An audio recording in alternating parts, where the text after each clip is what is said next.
All right, let's move to our daily update on Kilmar Abrego Garcia, the most famous deportee in the world currently. Yesterday, the White House introduced new information, which I wonder if they've had that all along. If they didn't, it seems not great. If they had it and sat on it, also seems not great. But in any case, information about accusations from his wife about spousal abuse, which she's kind of walked back, but she did file with law enforcement on at least one occasion. Information making it more seeming to be clearer that he was a member of a gang. And information seems to speak to what Caroline Levitt raised the other day about trafficking.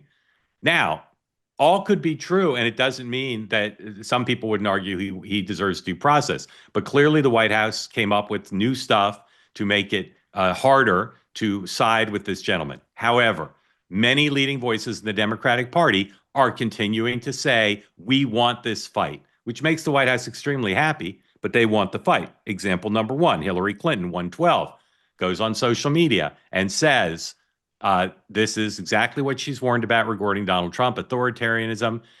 He's accused of no crime, had no trial. If they can do it to him, they can do it to anyone. Americans of conscience must stand against this now. Hillary Clinton wants this fight. Jamie Raskin, okay, leading voice for the party on legal issues, 106. Jamie Raskin tells the Washington Post, the critical element of messaging here is due process. My friend Jamie, who I've known for decades, is a constitutional law professor who thinks that I wish the American people cared a lot about due process. Not sure he's right. Quote, we don't have a rule of law in America or anywhere else without due process. And Elizabeth Warren, also this morning on Morning Joe, talking about another voice. We want this fight, 105. Why are they doing this? Right. And the answer is they want to have the American people say it's okay to just disappear people. Right. And somehow they think if they can make up lies about him, if they can do whatever they want, then the answer will be the American people will settle for this. We do not disappear people in the United States. Because here's the thing, if they can disappear Mr. Abrego Garcia, then they can disappear you. Dan, I wish we lived in a country where people cared about due process. I wish I knew the truth about whether Elizabeth Warren was right about whether they're, quote unquote, making anything up. But where are you today? Are you in the Warren, Raskin, Clinton camp? Or should the Democrats find some other fight to have?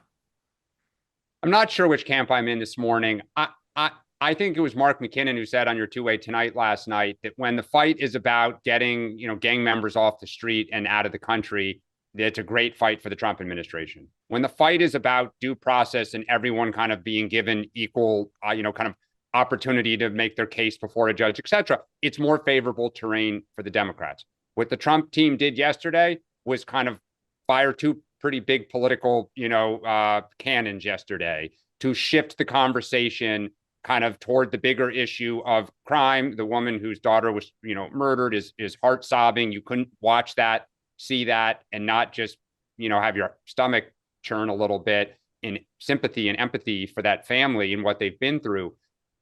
So I think, as we keep saying, I don't seem to know what's true and what's not. Like every day, there's little tidbits that seem to contradict the day before. And I want to trust the Trump people just because I want to give them the benefit of the doubt. But I'm also always a little suspicious that they're very good at politics and they sometimes say things that aren't true. So, Sean, based on your knowledge or judgment or experience judgment, do you think the White House knew all along that his wife had made those accusations against him, or they didn't? I can't figure out which it would be. Both seem kind of bizarre to me. I don't know about the wife. I do know, the gang member part, I think they've known. I think as you dig down, they probably find out more and more. I will say this to Dan's point. They brought out Patty Morin yesterday, and it really is a stark, it was another checkmate moment. Yeah. Chris Van Hollen wants to care about his Maryland man constituent, never picked up the phone, never called Patty Morin to talk about her daughter. His concern about people seems to extend to people who are in this country illegally who commit crimes. But when a crime is committed against one of his constituents, a horrific crime, he doesn't have 2 seconds to pick up the phone, put a postcard together, an email, nothing. That says a lot about when Chris Van Hollen really cares about and how quick he can run to a camera when it's in his best political interest. But here are the facts. We went through them yesterday. This gentleman was in the country illegally. We know that. We know that a court ordered him deported. And this is the Prince George's filing from Maryland. By the way, not exactly a Republican stranglehold here in across the river.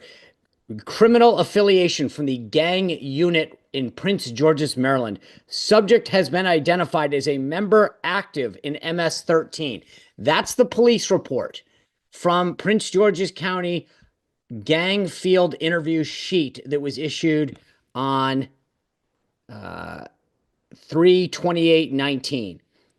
So for all the talk and all the concern about a Maryland man, let's keep in what we do factually know. In the country illegally, ordered by a court of law in the United States to leave, member of MS-13, identified by Prince George's County, Maryland gang unit.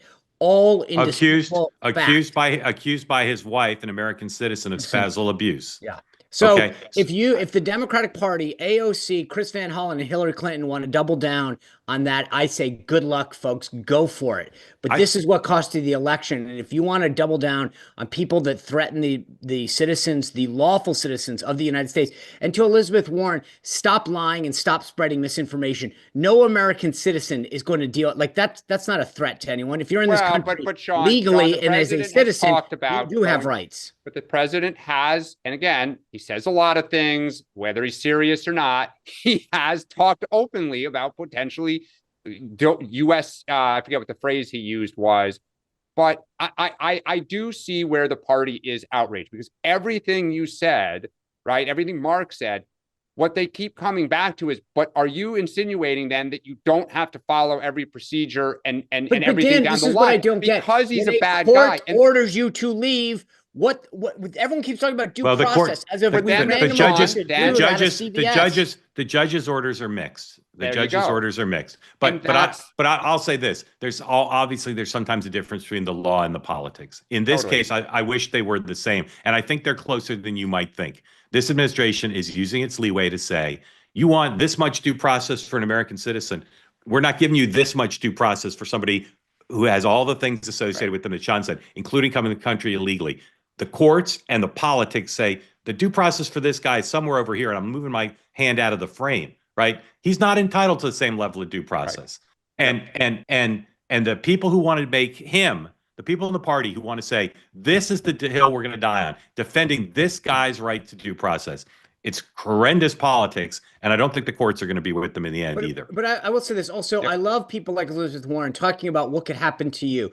Folks on the right for the last 4 years had the judicial system weaponized against us. And to get lectured by Elizabeth Warren about what could suddenly happen to us after she sat back, said nothing, and actively was complicit in what happened. I don't need to be lectured by Elizabeth Warren about this. I'm more concerned about a president and a team that's willing to protect Americans and American citizens who are lawfully in this country and face threats from people not legally in this country.